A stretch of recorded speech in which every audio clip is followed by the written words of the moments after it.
Hey guys, welcome back to Magic TV. My name's Craig. It's 9 o'clock on a Tuesday. It's time for the Magic News. This is where we look at the news that's taken place over the course of the week in the Magic community. This is rapidly becoming one of the most popular videos of the week. I just want to say thank you to the Manchester Circle of Magicians for having me on Monday, yesterday. I'm filming this on Tuesday morning. And yesterday I was lecturing at the Manchester Circle of Magicians, and there were a load of people there. I was lecturing on some brand new material I'd never lectured on before, and everyone was really nice. It was a fantastic club.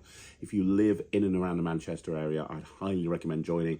And thank you to everyone that came along. Really appreciate it. I have one last lecture this month. I don't lecture very often. I've got one last lecture this month, and that's coming up soon in Cardiff. I think it's like the last Monday of June, I think. So if you would like to come and see me lecture and you live anywhere near the Cardiff area, come on down. Now, outside of that, we're going to get straight into the magic news. If you have any magic news that you would like me to talk about, then please let me know down below, and I will get to it for you on the next magic news. But without further ado, we're going to get straight into it. So first things first, let's talk about one of the big pieces of news that's literally just happened, which is the continuing ongoing saga of Greg Rostami and Inject, because Inject now is back again. Like, it's been back for a while. So there was a long period of time where it was on and off and on and off and up and down and up and down. It then came back, it stayed up, but a lot of people are annoyed and frustrated because the main feature, or one of the main features of Inject, is Google Peek. It was unable to be accessed. You couldn't use Google Peek at all. However, as of Monday night, Greg Rostami has posted and announced that Google Peek is back, kind of. So they've come up with a way of replicating the Google Peek feature of Inject. It's a temporary fix while they get everything back up and running to normal. And look, I don't use Inject. I bought it, but I don't use it just because it doesn't kind of fit what I do. I do appreciate how clever it is, though, and that a lot of magicians worldwide use it. So I can't really talk too confidently on this subject, but what I can tell you is from reading between the lines and doing the little bit of research that I did, this temporary fix hosts the page on a site other than Google, which means that the issues that they had with the original Google Peek is no longer going to be an issue.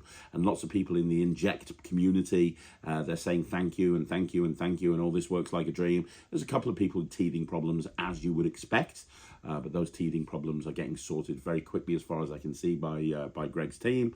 And there's even people that are going on and saying, I'm sorry I doubted you. So it seems like Greg has made everyone happy by bringing out this temporary fix, and he has publicly said that it is a temporary fix and that the proper Google Peek is going to be up and running at some point in the future. So that's very, very exciting. So for those of you that were holding off on buying Inject, or for those of you that were very annoyed because you bought Inject and one of the main reasons you bought it, it wasn't able to do, Greg and his team have fixed that for you. So congratulations, Greg Rostami, on your customer service. So I just want to announce as well that let's talk about a couple of magic conventions that have been announced recently. So first of all, the Wizards Weekender, which is organised by Enchanted Rabbit and Chris Cross. As you know, myself and Ryland attended the 2025 Wizards Weekender, and it was a fantastic convention. Well, they've announced that the Wizards Weekender 2026 is going to be taking place between the 17th of April and the 19th of April in the same venue in Newcastle. It was a fantastic convention. Honestly, I loved it. I thought it was really great. It was very intimate. It was very friendly. Chris really cared about what was going on. They had some fantastic acts. It was a great lineup. So if you're interested in going to a really cool convention that's a little bit kind of off the... It's not one that a lot of people talk about, and it's a shame because it's one of my favourite conventions, then go onto the Enchanted Rabbit website. Tickets are now for sale. 17th of April to the 19th of April 2026. I don't think they've announced any names for this convention yet, but keep watching. Talking about magic conventions, the Irish Magic Fest has been announced, and it is taking place from the 12th to the 13th of September in Parnell Square in Dublin. Now, they haven't announced any acts yet. Obviously, it's like over a year away. It's about a year and a half away. But the Irish Magic Fest, which is promising to be the biggest magic convention in the history of Ireland, taking place in Dublin, so it's very accessible, from the 12th to the 13th of September. If you're in Ireland, or you want to take a hop over to Ireland to join the convention, then you can do so. They will be announcing names moving forward, but it's worth noting that this convention has now officially been announced. One more convention, one final convention, and then we're done with the conventions. The final convention is the Ferrybridge Day of Magic. So the Ferrybridge Day of Magic, I actually lectured at last year. It's a smaller convention. It's been going for a very, very long time. It's been organised by Danny Hunt, and it's got a collection of dealers. It has a gala show at the end of the night. It also has lectures during the day, obviously. Now, they haven't really announced much for it, but I can confirm that I will be doing a brand new lecture at this convention. A very, very different lecture to what I've done in the past. So if you want to go and see a brand new Craig Petty lecture, I'm going to be there. Also, the show in the evening, I can announce that Ryland and Thea, so my son and my daughter, have been putting an illusion act together, and they will be part of the gala show in the evening. So the Magic and Mischief illusion act, which Ryland and Thea have probably spent the last year or two rehearsing, is going to be, they've got their first show this Saturday. They are going to be at the Ferrybridge Day of Magic doing a shortened version of their act. So if you'd like to go and see some illusions, and you want to see two kids doing illusions and doing them really well, and you want to see me do a lecture, as well as a ton of other stuff, then go to the Ferrybridge Day of Magic, 6th of July. It promises to be really, really good. So, as you know, last week I announced that America's Got Talent, AGT, is back, and they're in the audition phase at the moment. And there was an amazing magic act that was on a couple of weeks ago. We talked about that. The latest round of auditions, they had another magic act, which was very different to anything that I've seen before. It was an illusion act. It was a 3-piece illusion act, but it was all based around clowns. So I encourage you to go watch the audition. It's on the YouTube channel for America's Got Talent if you haven't seen it live. And obviously, evil clowns have been done by Britain's Got Talent, but this is a totally different approach to that kind of evil clown thing. So a clown came out, didn't speak, looked like a very rough, evil clown, and did a really nice version of Hook. So if you know Hook, really great trick, did a really nice version of Hook where the strings were actually tied to balloons with helium. And went over the judge's desk. So the judges all took a balloon, a helium balloon out the clown's mouth, and the last one had the hook on, which I thought presentationally was a really nice way to actually perform the routine. I thought it was very clever. But then they were all holding onto these helium balloons, and he goes boom or bang or something. I can't remember what he does, but all of the balloons burst at the same time. All of the balloons that the judges are holding burst at the same time, which was a fantastic ending. But then they go up on stage, and then they go into an illusion act, basically. So they're doing a whole bunch of illusions. They end up with the bow staff illusion. And obviously, for anyone who knows illusions, the bow staff illusion is going to allow you to have a clown vanish, because they appeared at so the clown. So there was the one clown, then a second clown appeared, and then they made a third female clown appear. And that is when they went into the illusions, but they did it in a very kind of evil, creepy way. And as I said, with the bow staff illusion, they put the female clown in the bow staff, made it disappear, obviously, and then she appeared right by the side of the judges with a big honk, scared the crap out of them. It was a great way to present an illusion act. It was very, very unique. It was very, very good. I don't know who these people are. They just build themselves as the clowns, but you could tell that they've been performing illusions for a long time. You could tell that what they put together was really well thought out. When it comes to auditions for like a Got Talent, this was a really great audition, a really nice piece of magic, and they condensed a lot into a very short period of time. So yeah, magic once again is being well represented on America's Got Talent. That's the Clowns. You can go check it out on their YouTube channel, and I highly recommend you do. It's really good. Okay, so let's have a look at some of the tricks that have been released over the course of this last week. That I haven't seen these yet, so this is not a review. This is just me looking at some of the latest and greatest stuff and bringing it to your attention and giving you my initial thoughts based on the trailer. So first of all, Golf has been released by Martin Lewis. Now, I actually saw Martin do this live many years ago. Obviously, Martin's no longer with us, rest in peace. An absolute legend in this community. And Golf is his take on the egg bag. Using a golf ball and a bag with a production of a golf club at the end. And it's not a cheap price. I think it's about $250, which is quite expensive. But for a stage piece, it's worth its weight in gold, you know, as long as you use it. And I think that the props look great. I'm seeing a kind of a thing at the moment where a lot of tricks are coming out and there's no trailer at all. Which I think is a shame, because in this day and age, a trailer is going to sell a trick better than anything else. And there was no trailer from memory on Golf, but having seen the routine, I know it's a brilliant routine. So if you're looking for a nice stage piece and you've got the funds, Golf would probably fit that for you. And then the next thing that I saw was the iArval, who are obviously making their name in the industry with very well priced electronic products, have brought out the Magic Post-it notepad, and they've got like 5 different versions. They've got green, they've got blue, they've got yellow, and basically it's an electronic impression pad built into a Post-it notepad. I was chatting to a friend the other day, a magician who's also a friend. It was Thomas Maloney, actually. And I was chatting to Thomas, and I said, I don't know how much longer these impression pads that are electronic are going to be viable for magicians. Now, maybe I'm overthinking this, and maybe this is a topic for another video at some point in the future. But my concern with this is this technology is available for lay people now. Like, I was with a friend who knows nothing about magic. A friend that I went to university with, and I met up for them for a coffee.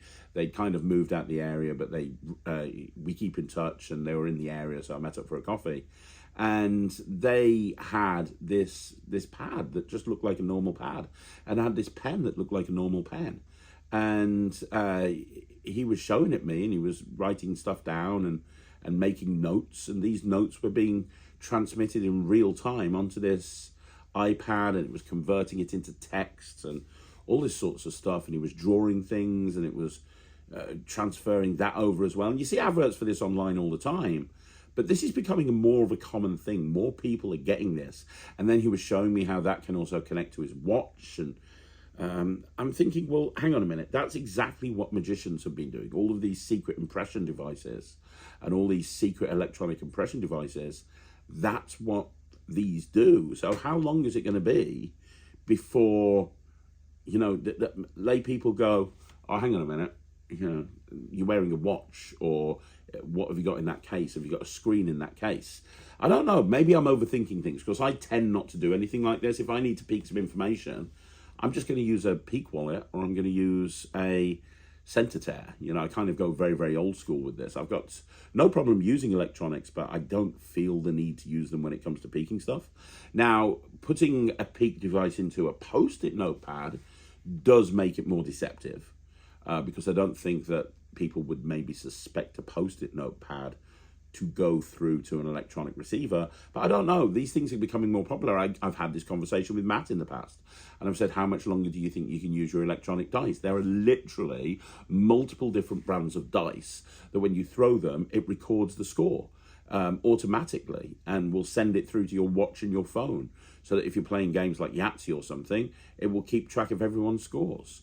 Like, I've seen people in the past like go, oh, is it an electronic dice? And Matt's good enough to be able to go, no, of course it's not. You know, and his presentation is brilliant, but still, I worry. I'm not worried because I don't use any of it, but it makes me think that a lot of this electronic stuff that comes out these days, you know, Magic's always been one step ahead of the rest of the world. You know, we get stuff way before anyone else that we can use surreptitiously. Has it got to the point where a lot of these electronic devices are becoming like public domain and lay people are aware of it? Because I've always kind of thought, you know, why bother having a peek on an electronic device when you can just use a wallet peek or something like that, or use an impression device, or a real normal impression device? Why use what's the reason? What's the purpose to use an electronic device? I don't understand what. Okay, I get the benefits. I get that you, in a stage show, for example, could give somebody a pad and you can be all the way over here and you can get the information. But is that really necessary? Is that really necessary? You know, at the end of the day, I don't know. But anyway, Post-it notes have come out. They look very good. If you're looking to have a electronic device built into some Post-it note pads, which I think is probably the best way to do it, then these look great. So next up, we've got the GB Juan Bill by Juan Pablo. Now, Juan Pablo is a very prolific creator of magic. You see his name popping up quite a lot. And this is kind of an interesting thing. Now, I couldn't tell off the ad copy if it was any denomination. He's demonstrating it on the trailer with a dollar bill, but, you know, maybe it'll work with others. I don't know. But the whole idea is that you borrow a dollar bill, or you take a dollar bill, and you tear the corner off. Now, this looks very fair according to the trailer, because he tears the corner off, but he only tears it off about a quarter of the way, very, very cleanly. And then he gives it to the spectator, and they tear off the rest of the corner, and they hold on to it. As far as I can see, there's no switch that you would normally associate with a torn corner type thing. And then the bill vanishes, or whatever happens to it. And then it can reappear, according to the ad copy, anywhere. On the trailer, he goes into his pocket and takes out some folded bills, and he opens up the folded bills, and in the center of the folded bills is the bill with the corner missing, which they're holding on to. And as an added kicker, he then takes that corner and he restores the bill, and the bill is restored, and it's their bill, and they can check it and they can look at it. It's a really nice routine. Obviously, from a methodology point of view, I've got no clue at all how practical it is, but on the trailer, it looks really good. So that's the Juan Bill by Juan Pablo. What else have we got? We've got Divide by Richard Griffin. So Divide is like this is another one without a trailer. This is a mini illusion with a card. So you have a playing card, you put it in kind of a frame. Think of the old zigzag card illusion. Yeah, it's kind of a little bit like that, but with more pieces. And you divide it into 5 pieces, and then you undivide it and you give it them back. So I imagine a reimagining of the old kind of plastic trick.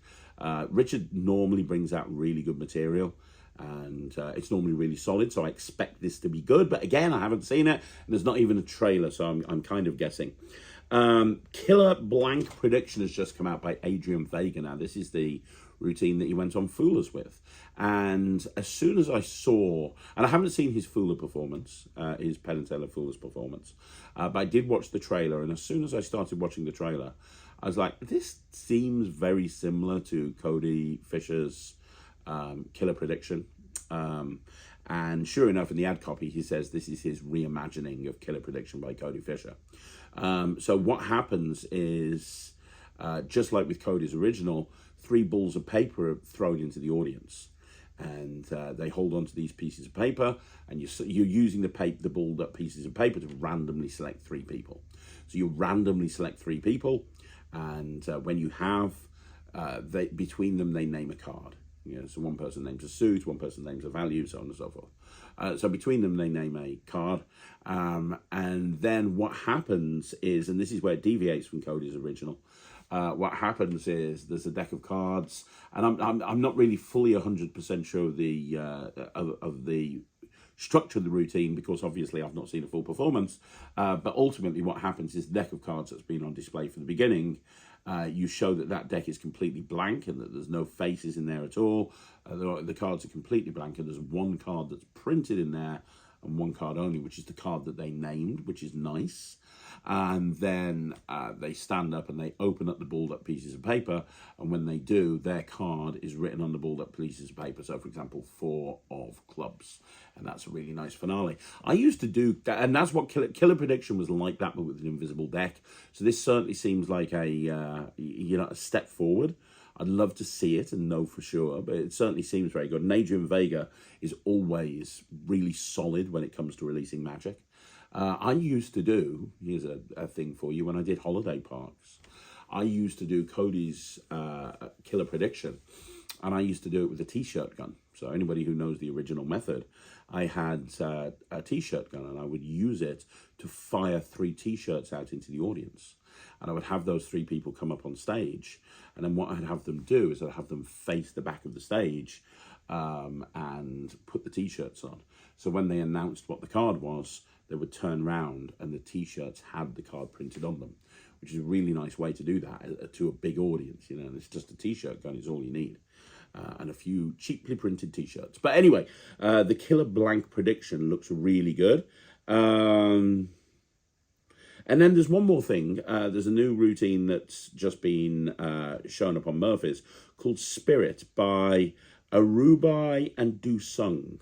Now, there's no trailer to this. There's just a couple of pictures. So I'm not really... And the ad copy is so long. It was quite difficult to kind of fully understand what this is all about. But from reading between the lines, you get an AA battery that you can plug into any device that takes AA batteries. And it allows you to take control of that device. Now, I didn't really follow the ad copy. The ad copy is all over the place, and the trailer would have helped, but there's no trailer. But that sounds very interesting. It sounds very interesting, like a battery that you can put into any device that requires AA batteries that allows you to take control of that device. I don't know how you would take control of it. I don't know what that would look like, but that's kind of a really interesting concept. So hopefully a trailer will be forthcoming, but that's Spirit. And it certainly seems very interesting. So out of the stuff that's been released in the last week, those are the ones that seem the most interesting. Okay, so there's one more thing that I want to talk to you about, which is that you should go to Magic Week. So if you don't know Magic Week, it's a news website that's been around since time began, run by Duncan Trillo. And Magic Week basically brings you every Saturday, it updates with the news that's taking place around the UK. And the reason I tell you this is because this week on Magic Week, they've announced Magic on the Fringe. So all of the Edinburgh Fringe Festival shows have been announced. And obviously, there's thousands of shows at the Edinburgh Fringe. And thousands and thousands and thousands of shows. And obviously, a lot of magicians like to go up in the summer to go and check out the Edinburgh Fringe shows. If you don't know what the Edinburgh Fringe is, it's probably the biggest fringe festival in the world. It takes place all over August, and it's insane. There's so many shows you wouldn't know what to do with it. And a lot of people go up there and check out the shows, and there's a lot of magicians that go and perform as well. Well, Magic Week have taken the trouble to put together Magic on the Fringe. So they have a link on their homepage right now that takes you through to a page on their website that literally lists every single magic show that's taking place this year. It tells you the name of the show, the person performing the show. It tells you, it gives you a link to get tickets. It's got the show times, the dates, absolutely everything. Magic Week must have took forever to put this together. So if anybody's interested in what magic is taking place at the Fringe this year, or anybody is thinking of going and they want to check out what magic shows are going to be there on the dates that they're going, then go to magicweek.co.uk, and they've taken the trouble of taking all of the magic shows and putting them together for you in alphabetical order, so you can see exactly what is taking place at the Fringe this year. So there you go, guys. That's another magic news in the bag. Thank you once again for joining me. One more thing that I do want to say is that the first episode of the Jessomentary is coming this week. I believe it's going up on Thursday, unless anything changes. So Thursday this week, the Jessomentary. It's very exciting. Very, very exciting. Jessomentary this week. So go and check out that if you're around on Thursday. I filmed the first episode, and Jess Howard is going to be amazing. She's going to be amazing, and you will see why on Thursday. But outside of that, thank you once again for joining us. Don't forget, you want to see more videos like this, like the video, subscribe to the channel, leave a comment down below. If you haven't joined the Netrix, which is my online streaming platform for magicians, you can do so by going to the netrix.com, netrix.com, I believe, not .cookies. So go check that out. Outside of that, I will see you again soon. Thank you so much for watching. My name's Craig, and this is Magic TV.